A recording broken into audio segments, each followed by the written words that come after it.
Coming up on this episode of Nintendo Cartridge Society, everyone is here. Amiibo this time. It's dangerous to go alone, so the Nintendo Cartridge Society goes with you.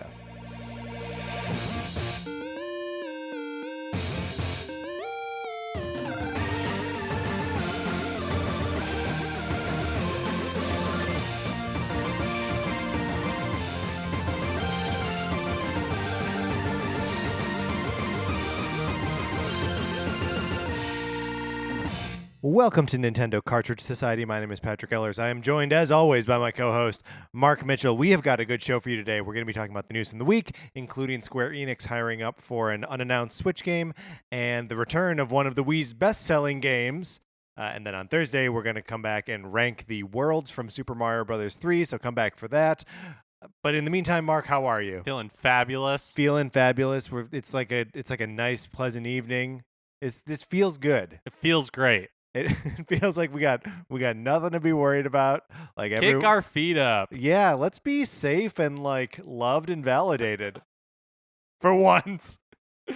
Before we get into everything that the show is today, we would like to thank people who have been reviewing and rating the show on Apple Podcasts, and encourage those of you who have not done so yet to do it.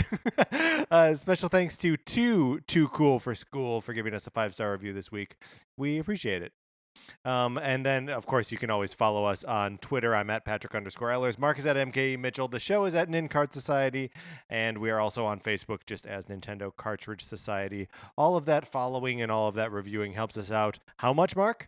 A ton. A ton. It helps us out a ton. So please do that. We appreciate it when it happens. And you know what? If you don't want to, don't worry about it. Oh, yeah. No pressure. No pressure. Like, we're cool. You and me, we're great. Oh, yeah. Cucumbers. Cucumbers. Mark? I don't care for that. You don't care for that? You don't care for cuke? Was it the cuke or the umbers? I think it's the cuke. Cuke's pretty bad. I apologize. Here's one thing that I will not tolerate people not acting on is you have got to email us your top 8 RPGs on Nintendo platforms. Mark and I are going to come up with a list on August 2nd, and if you have not contributed to that list, you have no one to blame but yourself. And us. But you can affect how we think by emailing your favorite or your least favorites to Nintendo Cartridge Society at gmail.com. Because otherwise, we're going to run wild with this list, Mark. Yeah, we would be like children without parental control. That's... I believe that actually is one of the reviews for our show is children without parental control. Anyway, yeah, get those into us sooner rather than later. Thank you to everyone who has already contributed. Mark, we have a couple things to debug from last week. Oh, man. I know, we're not. Our perfect record. Ruined. We're not perfect every week, and last week was no exception. The new characters that are coming to Mario Tennis Aces are Birdo, I was right on that one, Diddy Kong, and the Koopa Paratrooper. And the Koopa Paratrooper is coming first. He's the reward for July. He's the reward for July. Do we know when what the other two are? I certainly don't. Neither do I. And I'm not going to hazard a guess lest we're back here next week. I mean, debug. Here's the thing. We will be back here next week. Right, but in debug. I mean in this mire, not in like... I understand. And then also we forgot to include our friend codes. Oopsie. Last week. So we're going to make it up to you by putting our friend codes in every episode for the next 2 weeks. Yeah, absolutely. And then you can friend us and play Mario Kart and Mario Tennis and all the Mario games you can play with us. All right, Mark, let's get into what we've been playing this week.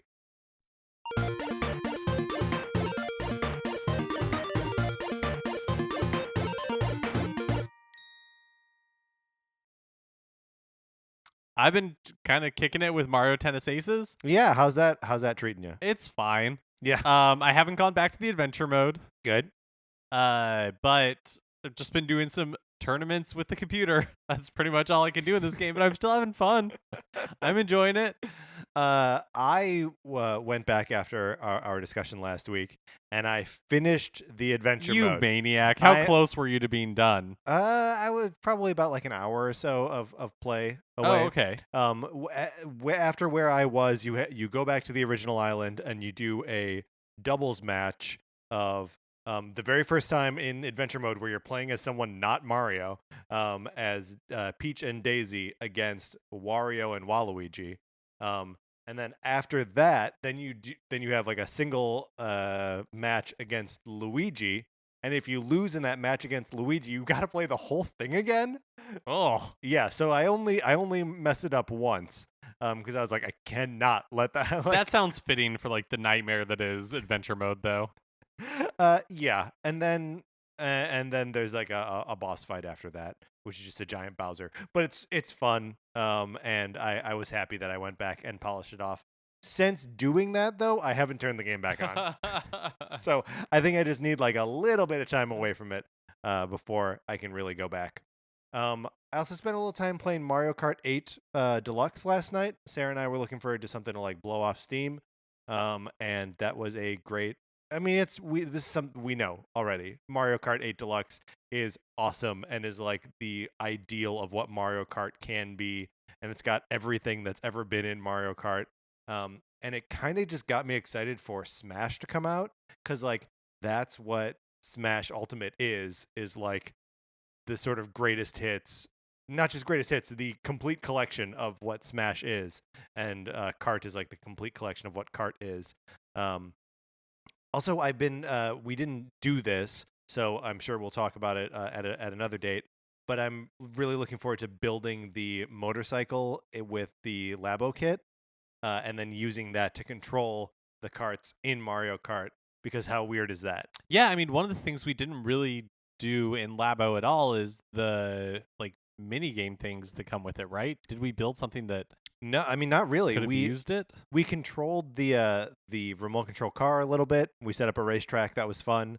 And like I messed around on the piano a lot, but yeah, there's a lot of the thing with Labo is that you have to be like, okay, now is the time when we're doing Labo. Um, and it's different from like sitting down and just like sort of falling into a game and then like, oh, it's 2 hours later and I've been playing Mario Kart the whole time. You have to set out to know you're going to spend 2 hours building a Labo. I've also just been playing a little bit of Fortnite. Yeah, how's that going for you? It's fun. Like I totally understand the appeal of it. It's perfect for me because I can play like a match or two, and they have like in the daily challenges and things like that totally geared it towards somebody like me who, if out of 100 players, if you get in the top 53 times, you get like 500 XP or something. Perfect. Right? So it's like that's doable. I just hide until, like 50 people have been killed. Right. I'm not skilled enough to actually win the game, but No. I can hide I effectively. I'm stressed out by battle royale games, and I'm more stressed out by like the concept of them, because the Mhm. only one I've ever played was the one I played at E3 called Havoc Lands, which has like Which it just sounds stressful. yes, it has like sort of a Mad Maxy vibe to it. Everyone starts with a car. And instead of being like dropped on an island that like you parachute onto or hang glide into, um, all of the cars all start in one central location, and the cars are all facing opposite directions, and everyone just jets out from this like one central point. Oh, that's funny. And so I just drove around the whole time, and I got into like the top 10 because I just didn't stop driving until someone sniped me, and I never even saw him. I just, as far as I knew, like the game was just over. But you're enjoying Fortnite because it's like not a super big investment of your time. Yeah, and it's like I enjoyed playing Call of Duty and things like that. Yeah. And it's like the perfect amount of that sort of like shooter Yeah. experience. Mark, let me ask you this. Did you get an opportunity this week to check out any SGDQ, Summer Games Done Quick? Yeah. I watched the Mario Maker race. Oh, you did? Uh-huh. Okay, this was going to be my talking point. Yeah. We can talk about it together. The 3-on-3 blind race, which is pretty cool. So it's 2 teams of 3 that are playing a set of like 8 levels and before like going into a final level, and they're all levels that are designed for SGDQ, and none of them have ever played them So they're before. insanely difficult. Insanely difficult. The teams are handing off controllers as like a person dies. Yeah. And it's all like, every death is like they get a little bit more information. You can like see them applying like whatever strategies, and then some of it is just like the first one they played, they got through it, and it's one of those where it's just like you see them doing it and you're like, I have no concept of how they're, because it's all this like throwing turtle shells that like bounce off walls and then you jump on them in the air to like just get to the next platform, which by the way is between two spinning saw blades. um it was also for me a really cool demonstration of how much Mario Maker has changed since I last put it in, which has got to be before the Switch came out, I guess. But like it's that thing is so full of features that it didn't have when it started. I really hope that we see another version of Mario Maker in the future that has all of this extra stuff or all of these other features right at the beginning. The only other one that I really had an opportunity to watch while it was happening was I caught like the last couple of hours of the Final Fantasy VI Oh, run great. that like Yeah. closed out the Games Done Quick. Yeah. I was gonna say festival, but that's not right. Like, No, it's a fundraiser yeah, technically. Yeah. yeah, and that was really cool. It's just fun to watch people like, it wasn't so much about glitches. It was just knowing how to combine Yeah. and knowing uh how much damage you have to do in order to like stop an enemy from doing an attack and just like stuff like that. Yeah, well, that's really, especially with Final Fantasy VI, because once you get into the world of Ruin, like it is effectively an open world game, and you can go to Kefka's Tower as soon as you get Setzer, who's like the fourth character you pick up out of 14 possible characters in the world of Ruin. So like you can go, you just have to know what you need. That's really cool. I'm gonna check that one out. Yeah, and so I'm excited to catch some of the ones that I missed live, watching them on demand during, or I mean, just on YouTube. Right. On demand makes it sound like I'm gonna like boot up my DVR. Or Well, you're something. gonna call your butler, who doesn't live with you, I guess, and say, "Butler, come over here. I want to watch these videos." If you, listener, have watched any Summer Games Done Quick things that you think we would like or would just like to share with us and the rest of our listeners, please email them to Nintendo Cartridge Society at gmail.com. and we'll shout you out and then watch the video and talk about it. All right, Mark, let's get into the new releases.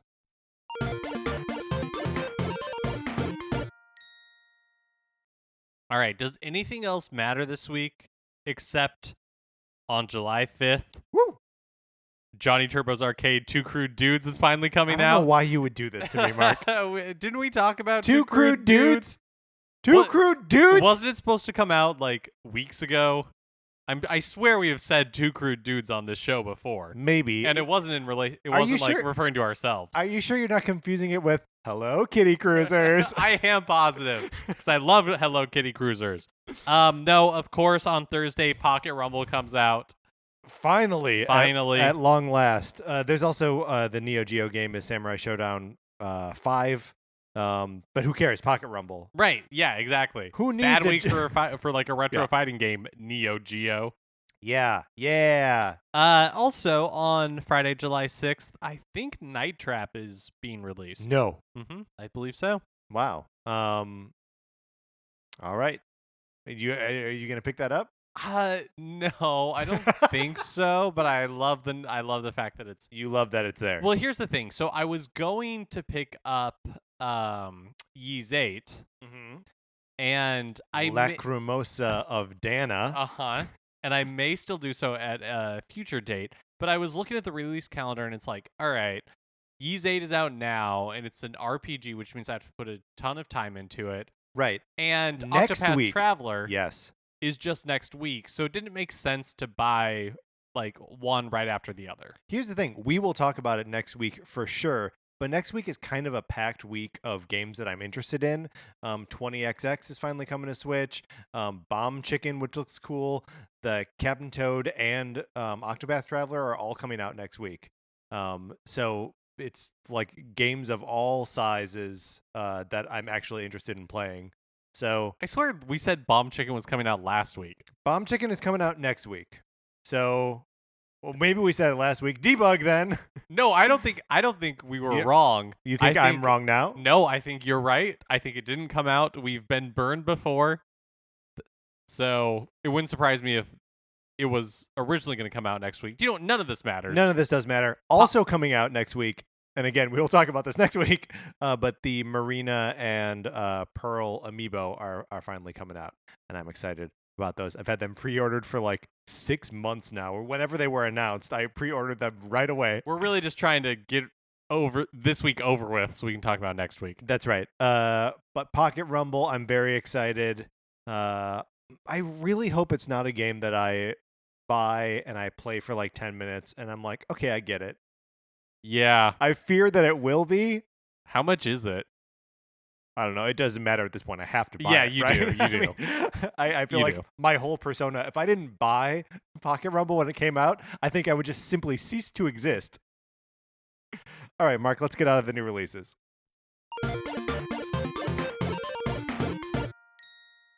Now it's time for a regular segment on our show. It's time for 433. In 1952, American composer John Cage wrote a piece called 433, wherein a performer or group of performers didn't play their instruments for 4 minutes and 33 seconds. For the purposes of this show, our instruments are talking about Nintendo. So, for the duration of one performance of 433, Mark and I will talk about something not at all Nintendo related, thus fulfilling the contract of the piece. Mark, we've got like a topic, like that, like we could do a different podcast about it, maybe. The Star Wars standalone. Are they calling them standalone movies? They're like anthology films or like a Star Wars story. Right. That's how they brand all of them. Anything that's subtitled a Star Wars story. So we saw Solo when it came out a couple weeks ago, and then after the movie kind of severely underperformed, Nintendo. Oh my goodness! Lucasfilm was like, maybe we don't do these the same way. I mean, anymore. allegedly. Allegedly, who knows? Yeah, who knows what Lucasfilm actually? has not said anything. I think like there was one report from a site online Sure. indicating something to that effect. Well, first of all, how do you feel about Star Wars standalone movies? And we'll start there. Yeah, so I feel like the promise of the Star Wars standalone movie hasn't been fulfilled yet, which is this idea that we can get away from the episode movies entirely and just tell like a story that takes place somewhere in the Star Wars universe. Yeah. Right? And the first two movies have tied very closely Into A New Hope specifically. Yeah. Yeah.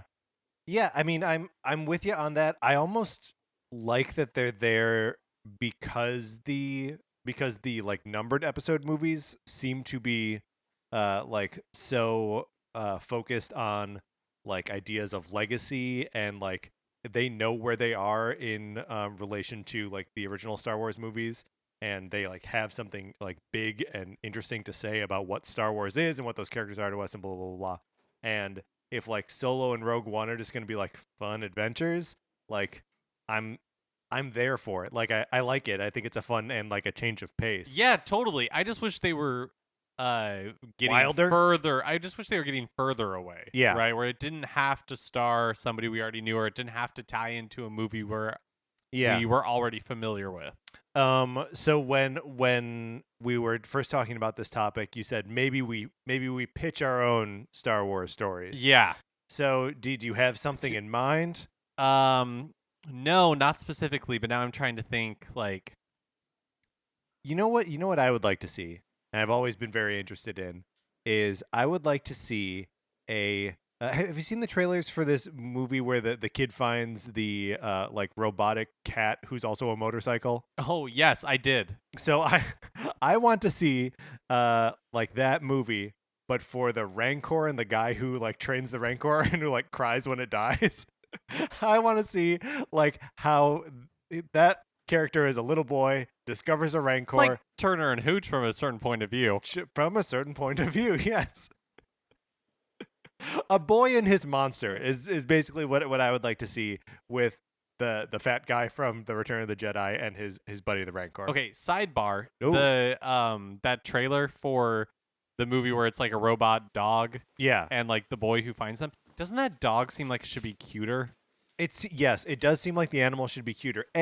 and B, I kept trying to figure out what it was. I was like, this must be based on some cartoon I didn't like Oh, in I the assumed it 80s. was like a Transformers But it's not. spin-off. No, it's not. Or like you remember how they did like Power Rangers a couple years ago? Uh-huh. That was like that for Voltron or something, you know? Yeah. But it's not. It's just a dog who turns into a motorcycle and the kid who understands him or Well, I mean, something. the dog does not turn into. The dog is a robot. It's a robotic dog. If But you have doesn't he not also seen, ride the dog? he does. No. Don't. It does also turn into a motorcycle. Or the boy is a BMX rider. Sure. And Okay, that is true. like the dog becomes a ramp at some point. I don't know. Anyways, when I saw that trailer, it was immediately followed by the trailer for Bumblebee, which is a Transformers spinoff, Oh, which I man. thought the dog movie was the whole time. Why, if you were making this transforming dog movie, why wouldn't you just seek out Hasbro? Who does? I think it's Hasbro. Why don't you just seek out Hasbro and be like, hey, we already made a Transformers movie. Let's just call him Dogtron or whatever the dog character is in Transformers, and just tie it in. It just makes so much more sense to me. What would you like to see from a Star Wars story? I think it would be really fun to just like I'd like to see a Han Solo movie where it's not Han Solo, if that makes sense, right? Where it's just kind of like a fun Western type movie where you have like a roguish. I'm sorry. I guess we will never know. We were accompanied today by the jugglers from the Saaristoramani Museum during the Silence Festival in Kitala, Finland. So thank you, jugglers, for that performance of 433. Mark, let's get into the news.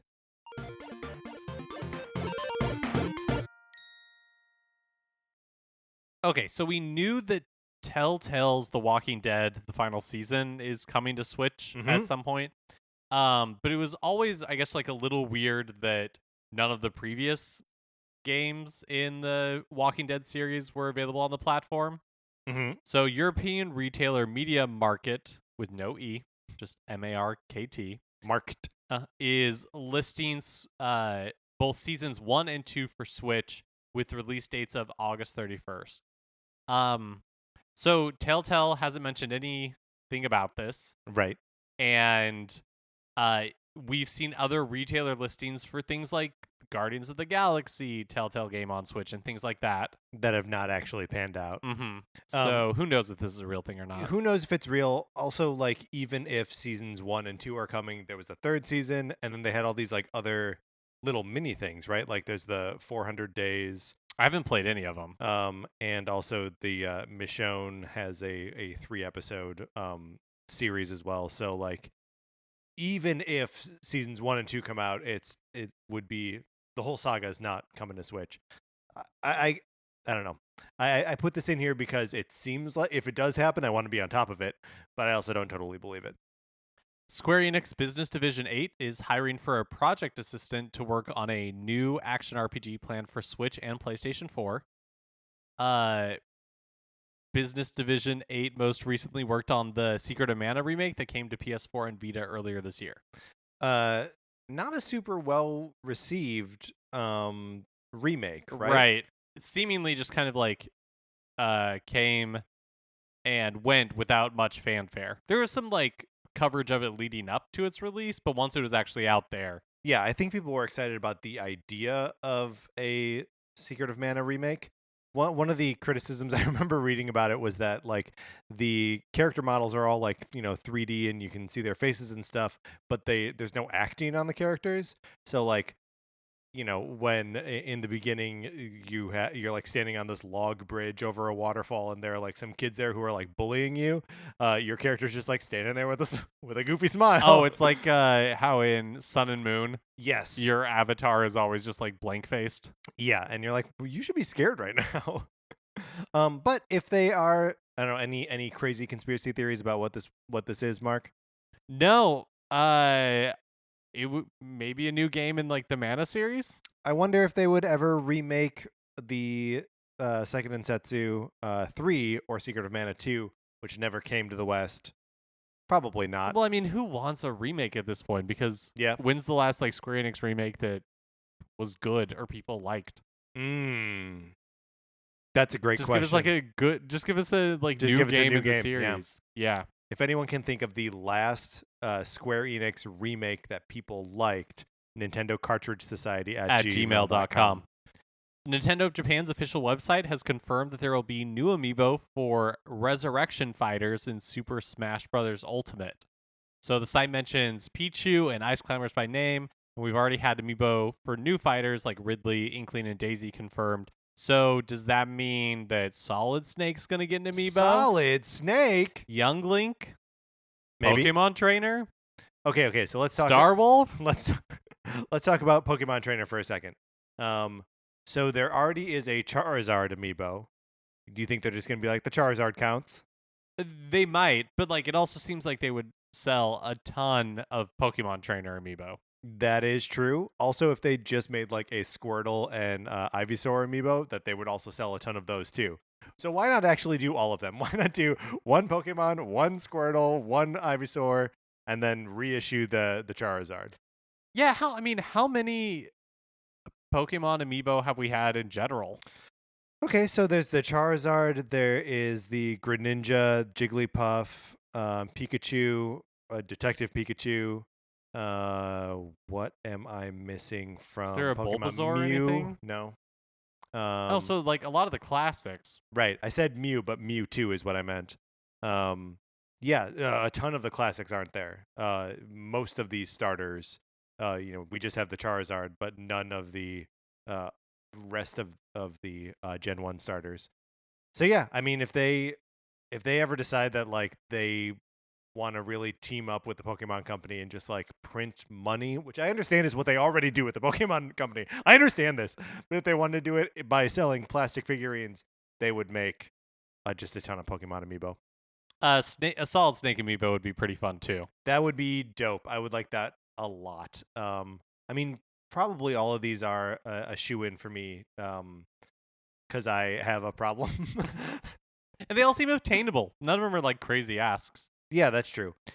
The Young Link amiibo, I wonder if they'll do, because we have the Majora's Mask amiibo from the Zelda 25th anniversary, 30th, whatever anniversary it was, is the Young Link. So I wonder if they'll be like, that counts, we already did it, or if we'll see something else.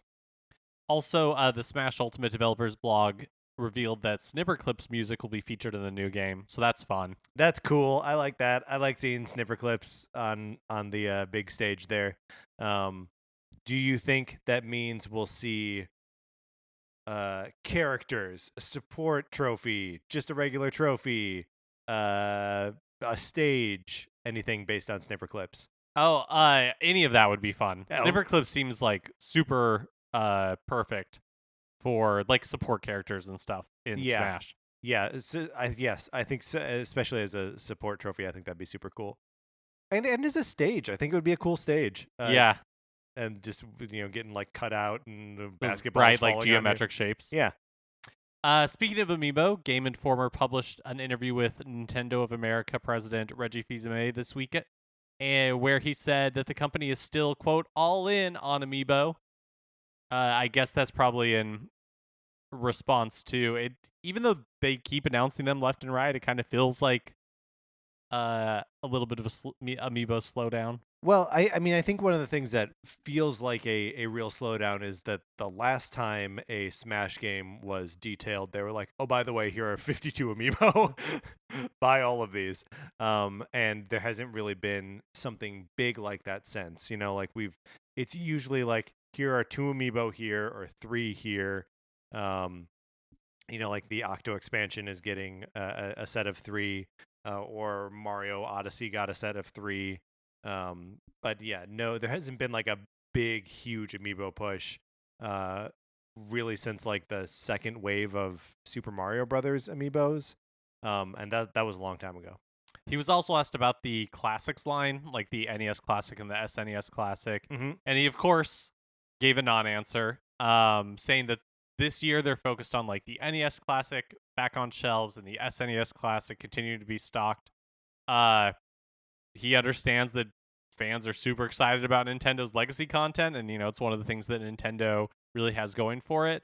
But wasn't going to comment on the future, saying, quote, in terms of future classic series, we'll have to set up a different interview to talk about that, end quote, which means you can set up that interview, but he's not going to talk about it. That's right. He will not attend on that invitation. But I had never really thought about it before, but the way that he said it, where it's just like, this year is NES Classic and SNES Classic, makes me think that, or I don't expect a Game Boy Classic or a N64 Classic this year. Sure. And because, usually, or the last 2 years at about this time is when we start to, when just like a weird little press release leaks first in Japanese, and then we don't know what it means if we're getting it here.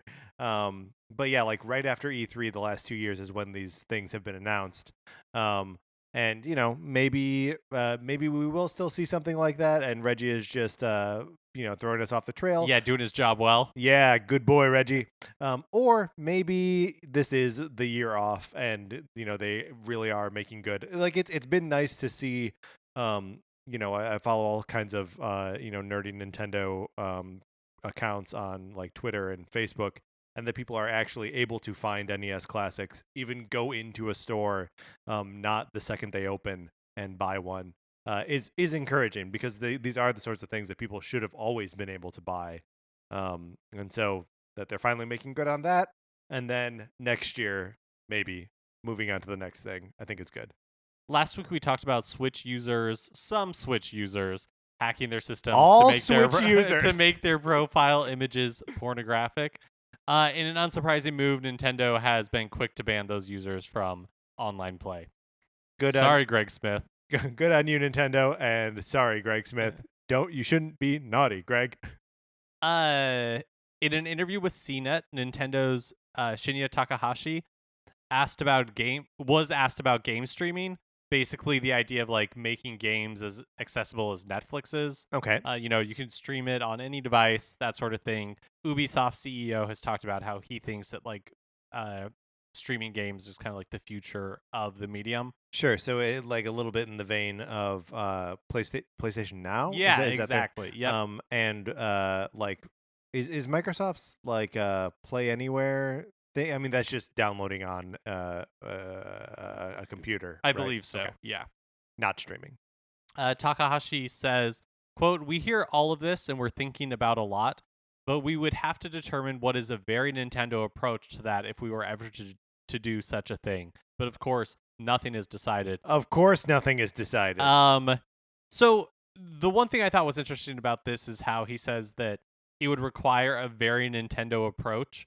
And does everything need to require a very Nintendo approach? Like, I feel like sometimes Nintendo overcomplicates things, like, I don't know, online play. Sure. In search of like a very Nintendo approach, when just the standard approach will be fine, and then use your Nintendo like coolness on something else. Right. Also, like just get it right, and then you can worry about making it Nintendo, right?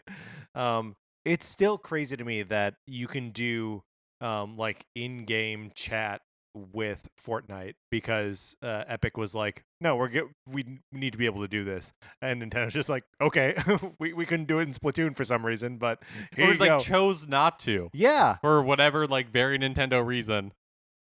Right. Not all very Nintendo approaches are good approaches. It's okay to learn a lesson or two from your peers, Nintendo. Exactly. It's okay. Exactly. It's okay. Last week, Shintaro Furukawa officially took over as the president of Nintendo, replacing interim president Kimishima. Enjoy retirement, Kimishima. Enjoy it. Furukawa emphasized that Nintendo's mobile games earnings would need to increase for it to be a viable pillar of the company's strategy.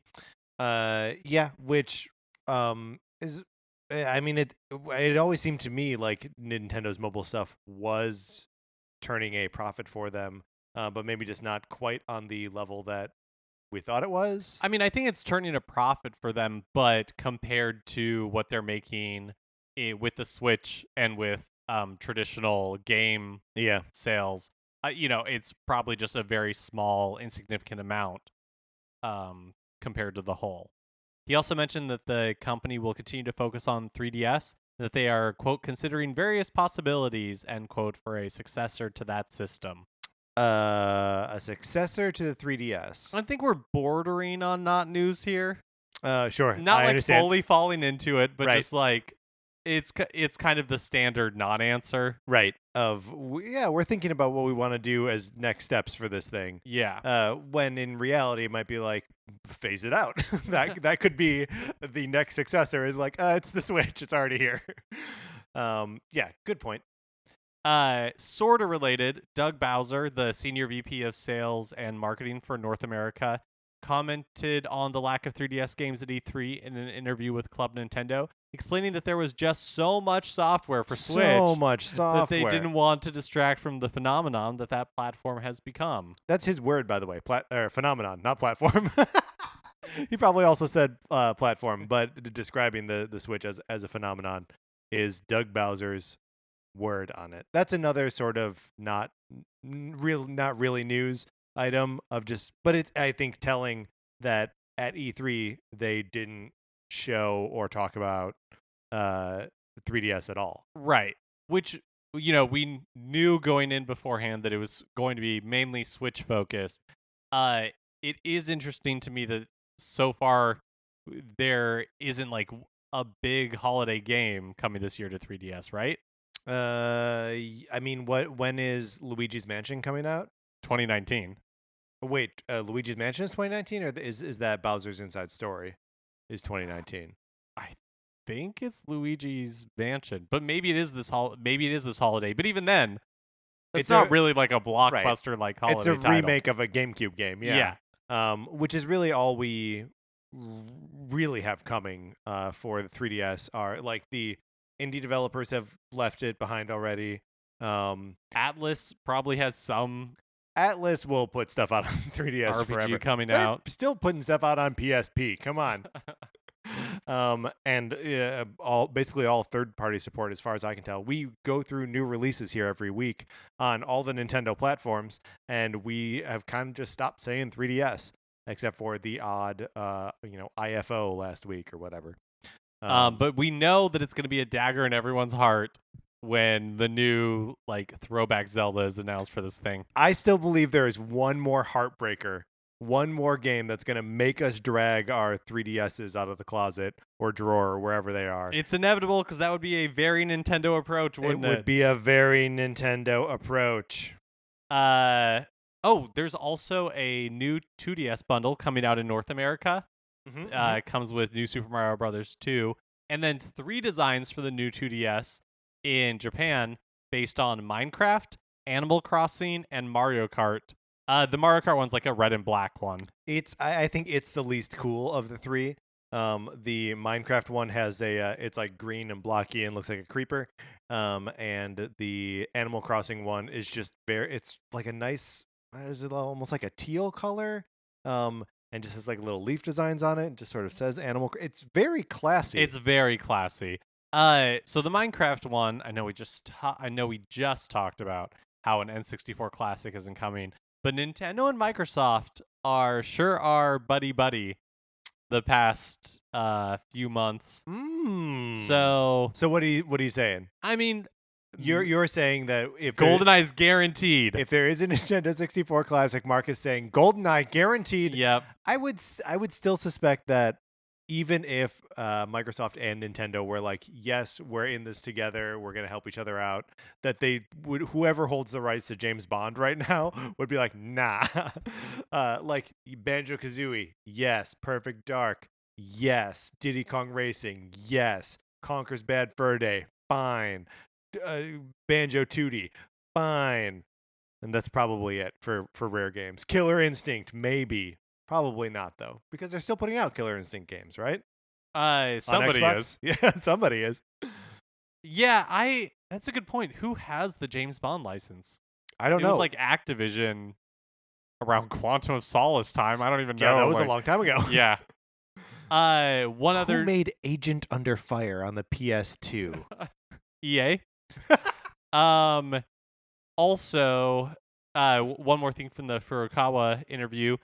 He said that Nintendo's business model has always revolved around selling both hardware and software, and that isn't likely to change anytime soon.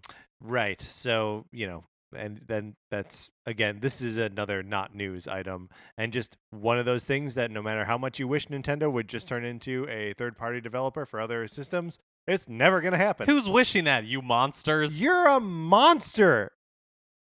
Finally, like we teased up front, one of the Wii's best-selling games, in fact, the Wii's, I think, best-selling third-party game, Best-selling third-party game has on been announced Switch. for Switch. Carnival Games, ladies and gentlemen. What a day to be alive. 2K Games has announced Carnival Games is coming to Switch. And don't let that intro mislead you. I believe it's an all-new game. What? I don't think it's a port of so hard to the tell Wii with game. the Switch. And so hard to tell with Carnival Games.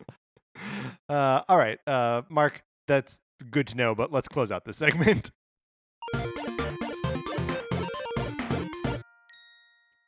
That is going to do it for this episode of Nintendo Cartridge Society.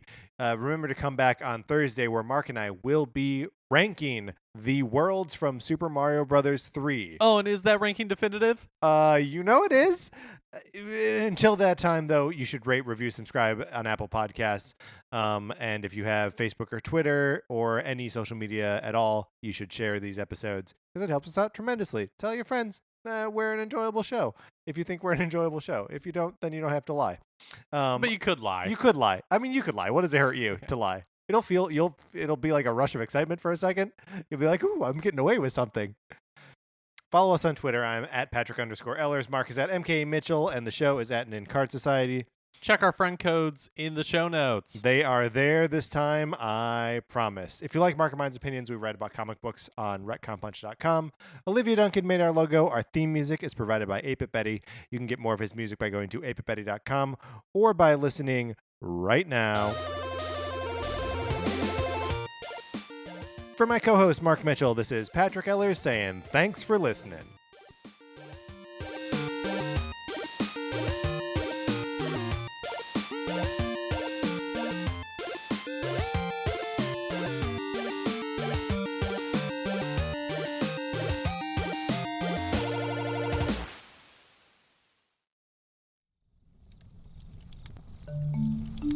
Campfire.